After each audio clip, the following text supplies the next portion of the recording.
नेपालीहरूको महान चाड बडा दशैं नजिकै छ। हिन्दू धर्मावलम्बीले दशैंलाई निकै महत्त्वका साथ लिने गर्दछन्। दशैंको अवसरमा हिन्दू धर्मावलम्बीहरूले घरको पूजा कोठामा राखेको जमरामा खसी, बोका, हाँस, कुखुरा, रागा आदिको बलि दिने चलन छ। सामान्यतया दशैंलाई आफूभन्दा ठूला मान्यजनबाट आशीर्वाद लिने र अत्याधिक खानपान गर्ने चाडका रूपमा पनि लिइन्छ। दशैंमा जस्तो सुकै आर्थिक हैसियत भएका मानिसले पनि क्षमता अनुसार मिठो मसिनो खानेकुरा र मासुको जोहो गर्ने गर्छन्। मानिसहरू कस्ता परिकार खाने, कस्ता पेय पदार्थ पिउने र कसरी पर्वलाई रमाइलो तरिकामा मनाउने भनेर योजना समेत बनाउन थालिसकेका छन्। तर अत्याधिक बढी मदिरा, मासु तथा अन्य मसालेदार परिकार खाएर दशैं मनाउँदा स्वास्थ्यमा हानि पनि पुग्ने गरेको छ। दशैंमा बढी मात्रामा चिल्लो, पिरो, बोसोयुक्त खानेकुरा खाँदा बिरामी नभएका मानिस समेत बिरामी पर्ने र बिरामी भएकालाई झनै खतरा हुने गर्दछ। अस्वाभाविक खानपानले मानिसको मृगौला, मुटु, कलेजो जस्ता अङ्गमा असर गर्नका साथै रक्तचाप बढ्ने, शरीरमा कोलेस्ट्रोलको मात्रा वृद्धि हुने जस्ता समस्या देखा पर्दछन्। खानपानमा ध्यान नदिँदा सामान्य व्यक्ति पनि रोगी हुन सक्ने हुनाले सन्तुलित खाना खानु आवश्यक हुन्छ। चाडबाडको नाममा खानपानमा ध्यान नदिँदा मानिसले स्वास्थ्य लगायत सामाजिक रूपमा समेत ठूलो क्षति बेहोर्नु परेको छ।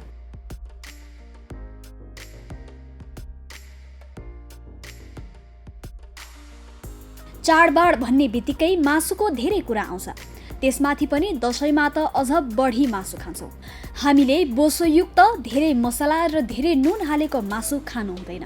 घरमा आफैले मासु तयार पार्दा सरसफाइमा ध्यान दिनु आवश्यक हुन्छ। विश्वसनीय पसलबाट मात्र स्वस्थ मासु चिनेर किन्ने, मासुको दैनिक प्रयोग नगर्ने तथा मासु खाने बित्तिकै आइसक्रिम, दही तथा क्रिमका परिकार खानु राम्रो हुँदैन।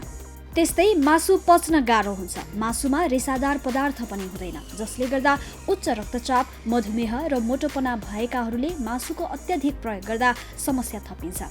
चाडपर्वमा आफन्तहरूसँग भेटघाट, रमाइलो सबै मिलेर बस्ने खाने गर्छौँ, तर खानपिनमा ब्यालेन्स हुनु भने जरुरी छ। त्यसैले चाडबाडको बेलामा हरियो तरकारीलाई पनि उत्तिकै ध्यानमा राख्नुपर्छ। स्वास्थ्यका हिसाबले मासु नखाने बाटोमा लाग्नु उपयुक्त हो, तर खाँदा भने प्रशस्त सागसब्जी, सलाद र फलफुल पनि त्यत्तिकै मात्रामा खानु पर्दछ। यसले उच्च रक्तचाप घटाउने, मुटु रोग कम गर्ने, केही क्यान्सरलाई कम गर्ने र पाचन प्रणाली पनि बलियो बनाउने गर्छ।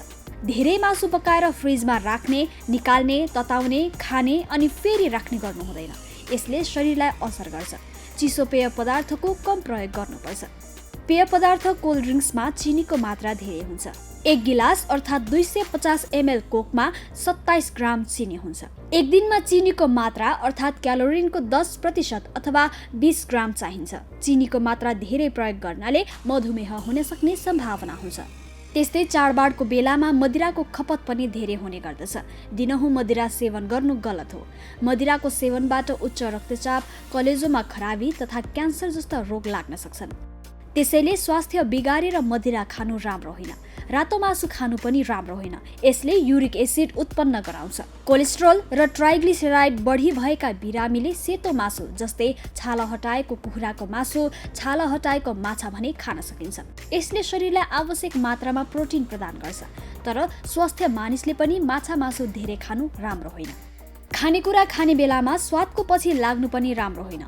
खाना जीवन निर्वाहका लागि खाने हो, तर अचेल मानिसहरू मिठो र जिब्रोको स्वादको पछि दौडिरहेका छन्। रङ बिरङका विज्ञापन र कृत्रिम चिजमा मानिसहरू भुलेका छन्। बजारमा पाइने अधिकांश तयारी खाजा र जङ्क फुड मैदाबाट बनेका हुन्छन्। मैदामा शरीरको पाचन क्रियालाई चाहिने छोक्रा बोक्रा हुँदैन। त्यसैले यस्ता चिज खाँदा कब्जियत हुने, त्यसमाथि त्यस्ता खानामा प्रयोग हुने रसायन प्रिजर्भेटिभ हानिकारक हुन्छन्। त्यसै गरी धेरै चिल्लो, पिरो, अमिलो र तारे भुटेका खानेकुरा पनि खानु उपयुक्त मानिँदैन। पकाएर खाने खानेकुरामा पनि नुन, खुर्सानी, मसला र चिल्लो जस्ता चिजहरू कम राखेर पकाउनु उचित हुन्छ। त्यस्तै पानीको पनि उचित प्रयोग गर्नुपर्छ। हामीले खानासँगै कहिले पनि पानी पिउनु हुँदैन। खानासँगै पानी पिएमा पाचन प्रक्रिया गडबडी भएर समस्या हुन सक्छ। त्यसैले खाना खानुभन्दा कम्तीमा 1 घण्टा अघि र खाना खाएको 1 घण्टा पछि मात्र पानी पिउनु पर्दछ। पानीको उचित प्रयोगले मात्र पनि धेरै समस्याबाट बच्न सकिन्छ।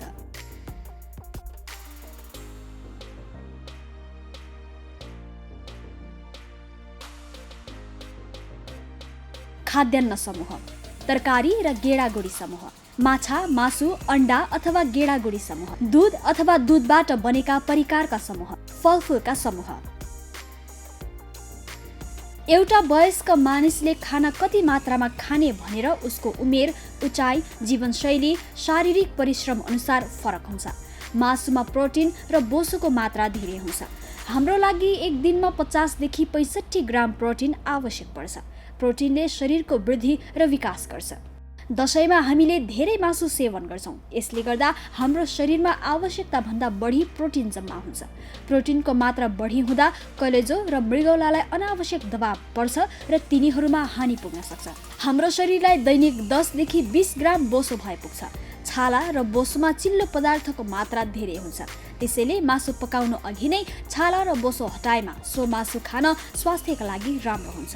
चिल्लोले उच्च रक्तचाप, कोलेस्ट्रोल र ट्राइग्लिसेराइड बढाउँछ। नेपालका मासु पसल तथा घरमा मासु काट्दा उचित ध्यान पुर्याउन नसकेका कारण पनि मानिसमा धेरैजसो ब्याक्टेरियाको संक्रमण, जुकाका लार्भाहरू शरीरमा प्रवेश गर्ने गरेका तथ्य यसअघि सार्वजनिक भइसकेका छन्।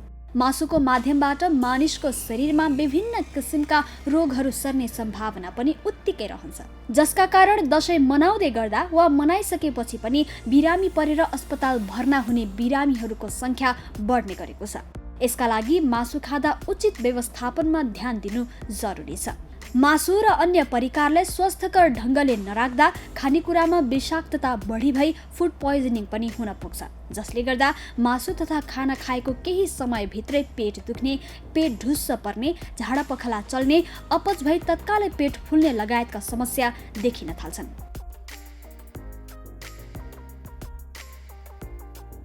मासुबाट शरीरमा रोग सर्ने कारण: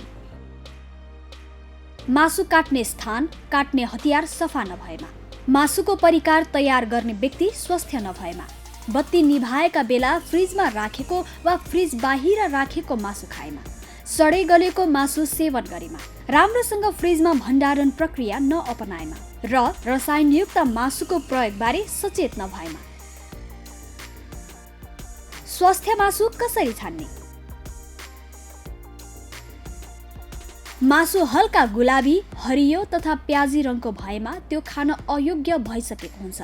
मासुबाट कुनै पनि किसिमको अमिलो, बिग्रिएको, अन्य बेलाको मासुभन्दा फरक किसिमको गन्ध आएको भए पनि त्यो अयोग्य हुन्छ। मासु फ्रिजमा अलग अलग गरी छोपेर सफा र चालु फ्रिजमा राखेको हुनुपर्छ। मासु किन्ने पसल, मासु काट्ने मानिस, काटेको स्थान, अचानो, चलाएको हतियार, लगाएको पोसाक, काटेको तरिका सफा भए नभएको हेर्नु पर्दछ।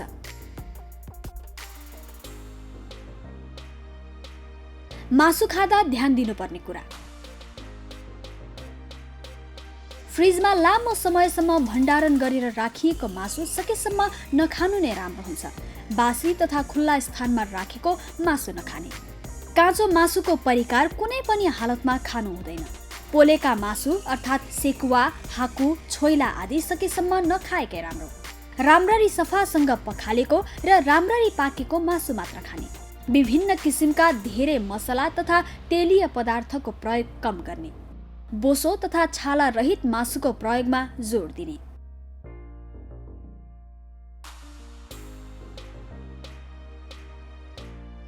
मासु भण्डारण गर्ने तरिका: मासुलाई अन्य पाकेका परिकारसँगै फ्रिजमा राख्नु हुँदैन। सामान्यतया ताजा मासुलाई 2 देखि 4 डिग्री सेन्टिग्रेडमा फ्रिजमा 48 घण्टासम्म भण्डारण गर्न सकिन्छ। मासुलाई फ्रिजमा छोपेर मात्र राख्नुपर्छ। काँचो मासु र पाकेको मासु कहिल्यै पनि एकै ठाउँमा राख्नु हुँदैन। दैनिक व्यायाम गर्ने: